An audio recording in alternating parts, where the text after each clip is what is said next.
Well, I don't agree at all. First off, how is it possible that anybody with any kind of sanity would consider the United States or Britain or the West in general to be in any kind of position to be punishing anyone for any illegalities? If we want to take a look at Iraq, there is at least 1 million, probably even close to 2 million dead. We invaded that country, destroyed it, created millions of orphans, millions of refugees, and never even so much as apologized for that. Let's go back to Vietnam, where we dropped 20 million bombs, more than all of World War II combined. We have destroyed so many countries. We have tortured and killed and maimed and raped around this planet. Who in the hell in their right mind would consider the United States or the West in general to be in any position to punish anybody? Never mind the obvious facts that this is a false flag attack and a long list of false flag attacks, which let's get into that, please. Well, we don't operate under international law. What we have is the color of law, the law of the jungle, in which the rich and the powerful basically determine what goes and what doesn't go. Iraq is a perfect example of that. Why isn't Tony Blair and George Bush rotting away in a prison cell for the rest of their lives? Because the law is not being applied. These are war criminals, and they should be in prison for the rest of their lives, if not executed, if their own rules were adhered to for their own crimes.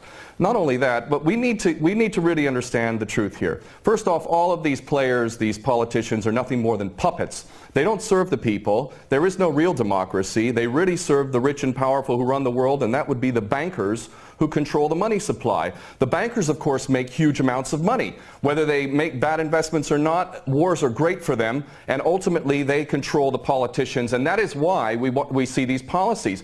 Obama and Cameron are nothing more than puppets who read the script, and the script is we need another war. And the reason why we need another war, according to these psychopaths who are running the world, is because more and more people, despite the clueless masses who continue to be entranced by things so ridiculous as X Factor and American Idol, there is larger numbers of people around the world who are realizing the truth and beginning to recapture the capacity to think for themselves. And they can see that these people who are being put in positions of public trust are defying that trust and representing an agenda which they could never speak about openly, because they're nothing more than prostitutes and nothing more than minions for the powers that be.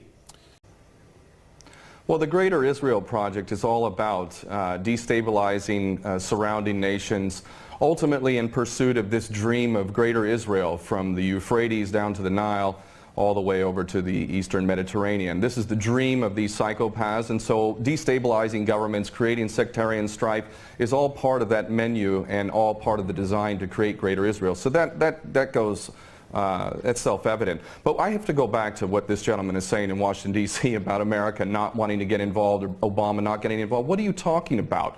We have been arming people directly who are Al-Qaeda. Al-Nusra Front is Al-Qaeda. These people are psychopaths to the worst order. They are conducting suicide attacks. They are gassing people. We know, Carla Del Ponte said in May, that it was the so-called rebels in Syria that were using sarin gas, not the Bashar al-Assad regime. No, it was not. We know that the United States president is arming people who are on the U.S. terrorist list. He should be convicted of aiding and abetting, giving material support to a terrorist organization. But then again, you know what? We, the West, the United States in particular, Israel and Britain, are the biggest terrorists on the planet. So our little junior partners in Al-Qaeda, which is nothing more than a CIA database, thus the name Al-Qaeda, this is nothing more than a group of terrorists working together, each playing one different role, but all of them working together for the same goal, which is to maintain this hideous and sick and twisted, unjust world that we have, which is a perpetual state of war.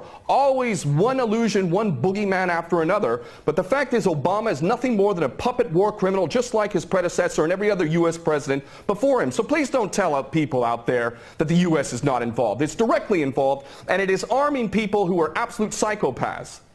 Because the United States has never been interested in anything. Ken O'Keefe, go ahead. Has never been interested in anything other than war. The United States is in a perpetual state of war because the bankers control the politicians, and they read the script as given to them by the banksters, and they make huge amounts of money off of this. What this gentleman is saying about the United States not wanting war, not wanting to get involved, is like Iraq 2.0. It's a repeat of the same rubbish that was said, oh, we don't want war, war is a last resort. That's absolutely untrue. It's a lie. Those that are in government are nothing more than prostitutes who are carrying out the orders of those who are in charge of them, and those that are in charge want another war. And part of that that is what we discussed earlier, the Greater Israel Project, to destabilize any Arab regime which might have any kind of autonomy and self-determination. Any regime in the Arab world that is not an absolute puppet cannot be tolerated. And who are the nations that we target? Those that are not puppets. We don't target those like the Saudi regime, which is the biggest human rights violator in that region. It's cutting off people's heads in public, cutting off hands. It is the most grotesque regime on the planet, and yet we give that regime weapons and it's no problem whatsoever.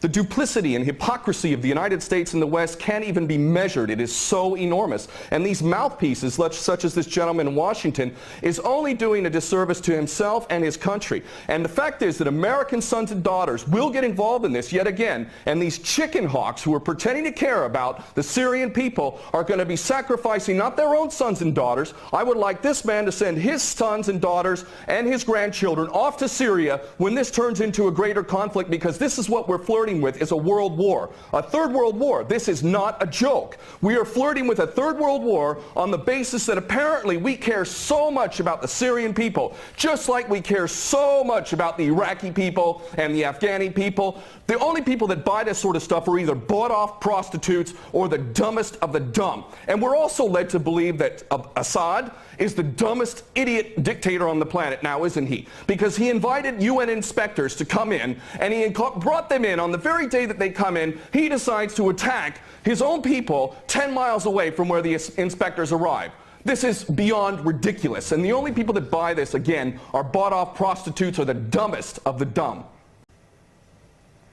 Well, there's no question that they don't intend for limited strikes, and that's not going to do anything. They want to go in full scale. That's the plan. Of course, they'll use pretext to be able to justify the initial attack, and then they'll concoct more things to justify a greater involvement. The Daily Mail reported here in the UK, and it's commonly understood to those who are paying attention, that defense contractors, leaked emails from defense contractors proved that there was already an approved plan from Obama down to give these psychopath terrorists, Al-Nusra Front, chemical weapons. We know that Al-Nusra Front, 12 individuals in Turkey were caught with 2 kilos of sarin gas. Where did they get that from? And this is, you know, clearly a false flag. We understand this to be true, and it's the only way that they could justify an attack at all. And I have to say, I'm happy that the gentleman in Washington mentioned Dempsey, General Dempsey of the Joint Chiefs, because I'll tell you what, more than anything else, it is the true American patriots, those who are sick and tired of having given up their life to basically serve the American dream, the American nation, the Constitution that they swore to uphold. It's those military men and women. It's you now. It's coming to you now. Are you a patriot or are you not? Are you going to let your nation descend even further into the chaos and corruption that has been so sick and so twisted that it's destroying American lives as well as the rest of the world, to the tune of 22 American servicemen a day who are committing suicide? Are you going to sacrifice more of your American sons and daughters for Israeli wars, for Zionist wars? Are you going to continue to do that because you are not a patriot? You are in fact aiding and abetting the terrorists you supposedly think you're fighting against. And those Americans who are waking up to this, I hope to God, in the military in particular, that you refuse your orders. And this is why the people of America who are refusing to buy this nonsense, the overwhelming majority do not support any kind of attack on Syria. And in those in the military, I know that the powers that be are very, very frightened that high-ups within the military will refuse the orders. And I hope this is exactly what happens if an attack on Syria occurs. Very well. We're going to leave it there. Thank you very much, former U.S. Marine and war veteran there, Ken O'Keefe, talking to us from London. And thank you very much from the Senior Fellow at Center for American Progress, Lauren Korb, who spoke to us from Washington.